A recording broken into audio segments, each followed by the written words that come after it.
نماز فجر میں ناغہ نہیں ہے، یہ نوست کی بنیاد ہے۔ نماز فجر نہ پڑھنا سورج نکلنے سے پہلے پہلے یہ کسی بھی شخص کے خبیث ہونے کی علامت ہے۔ رسول پاک فرماتے ہیں خبیث آدمی، رسول پاک فرماتے ہیں یہ منافق آدمی ہے، رسول پاک فرماتے ہیں میرا جی چاہتا ہے اس کی لاش کو میں آگ لگا کے جلا دوں۔ یہ ایسا گندا انسان ہے کہ شیطان نے اس کے کانوں میں پیشاب کر دیا۔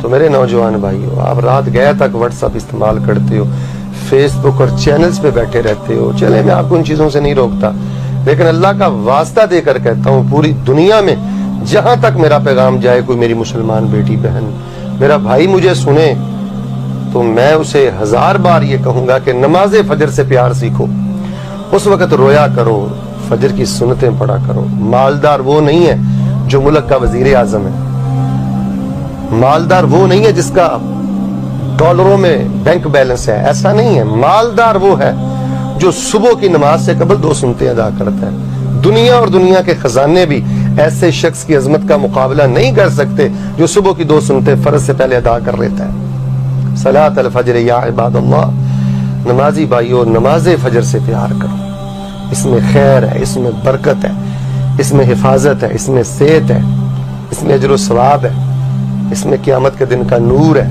یہی آپ کی جنت ہے، یہی آپ کی کامیابی ہے۔ کائنات کا بد نصیب انسان ہے جو بلا وجہ روزانہ نماز فجر جماعت سے نہیں پڑھتا، سورج نکلنے سے پہلے نہیں پڑھتا۔ اللہ ہم سب کی یہ غفلتیں دور کر دے، اس نور کے وقت ہمیں رونے کی توفیق دے دے۔ اللہ جن گھروں میں یہ غفلتیں ہیں اللہ ان کو وہ غفلتیں دور کرنے کی توفیق دے دے۔ اگر آپ کی والدہ آپ کو اٹھاتی ہے، والد اٹھاتا ہے، تو ایسے والدین کے پاؤں دھو دھو کر پیا کریں جو آپ کو فجر کے وقت اٹھاتے ہیں، ان سے ناراض نہ ہوا کریں، ان کی انسلٹ نہ کیا کریں اور ان سے بدتمیزی سے پیش نہ آیا کریں۔